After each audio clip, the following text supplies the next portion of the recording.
Gibbo presents.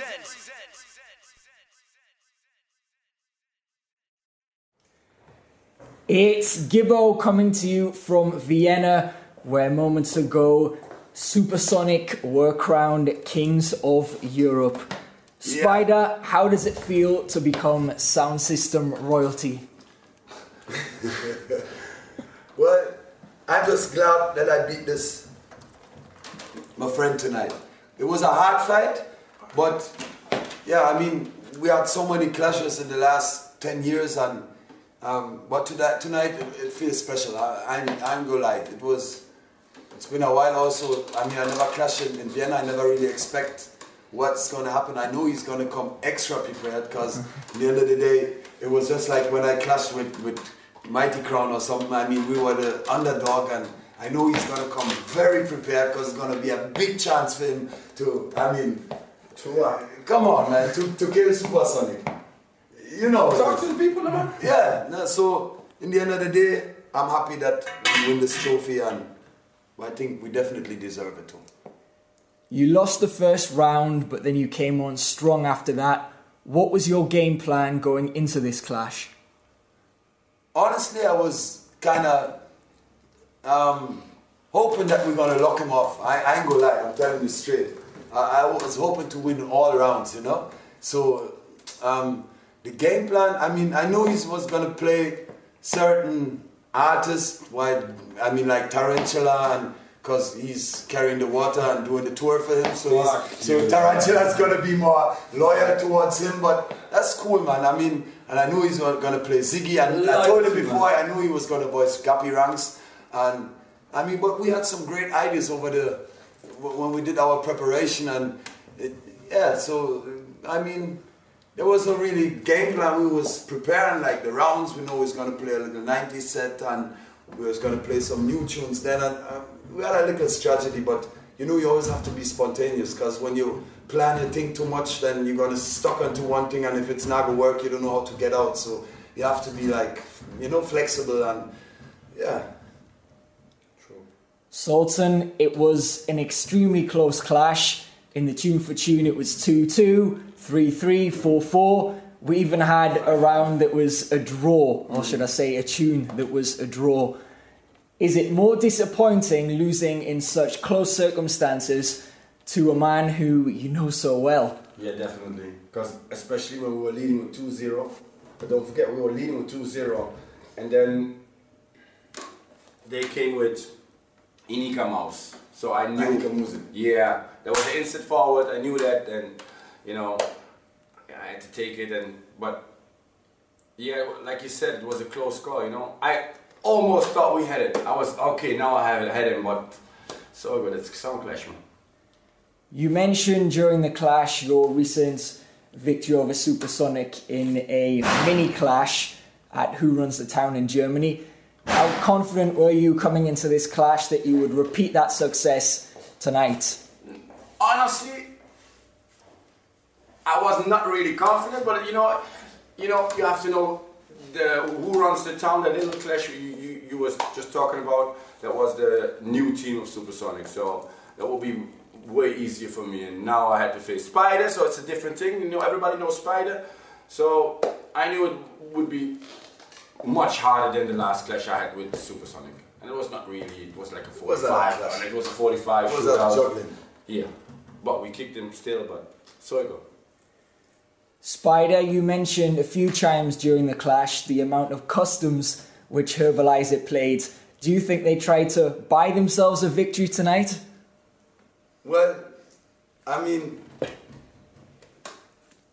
I think he saw how our strategy worked with Mighty Crown, because we played a lot of customs against Mighty Crown, but we wanted actually with the Crown clash, we wanted to beat them with their own weapon. And I mean, we did speak like a couple of times before the clash, and he was like, no man, I voiced 2-3 tunes, and I never expect him. I mean, you play, like I say, you're gonna hear, you play at least 12 to 15 customs. I lie. Yeah, but we go listen to that. That's how I feel like. I think he played like 12 to 15. I never expect that. You just said Spider, you think Sultan tried to buy the clash? The costumes I played were from my artists. Ziggy Ricardo, Tarantula, Gappy Ranks. I'm not paying these artists for dubs. These are my artists, he knows that. He knows that. Neither we play for that, we didn't pay for that. Exactly. I mean, we don't have to talk those kind of business. Exactly, you know, but you know, I didn't try to buy at the clash because you know these are my artists. I play them if you listen to King Tubby's versus Herbalize It, or even Blunt Posse versus Herbalize It, or Young Hawk versus, you're hearing the same set of artists every time I play on custom because these are my artists. If you were a sound system and you have your own artists like we have, loyalty. That's why I said in the beginning of the clash, loyalty over royalty. These guys are loyal. That's how we stay, you know. You go on a clash, I just open my mailbox and I find like 3-4 customized. I didn't even play everything because I had more.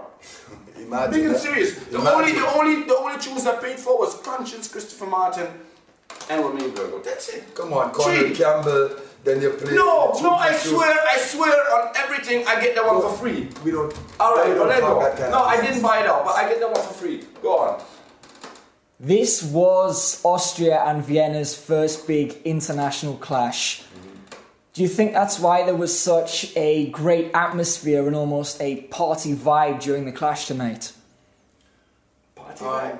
I didn't really I didn't really think there was like a. I mean, you did mention a few girls were in front and kind of dancing, but I think it was more hardcore, like Warner East, which is like in Enschede, like a small place where all the Clash fanatics are coming from. Imagine we had, I don't know, like 10 people from Portugal, 10 from Italy. We had a lot of people from Belgium, from Sweden, from England. I mean, from all over. East Europe. East Europe, from Hungary. Czech Republic. We had a lot of Sound Clash fanatics who were coming to this clash, man. So I wouldn't really say it was like a party. I think it was a good Sound Clash and a good crowd. They were fair and judging. I mean, of course, there will be 2-3 biased groups, you know, who like die-hearted fans and who cheer for them sound. But I think it was a how you say, competent. You know, like a massive who really came for the sound. Of course, you had some party people who just go to the venue, but the majority of the crowd were there because of Clash vibes. Spider, let's talk about Supersonic's month ahead, or should I say next month. In June, you're going to be flying out to New York to clash Justice, Yardbeat and Original Vibes. You're then coming back to Germany, where you're going to be clashing Jugglers and Composti. That's not a clash.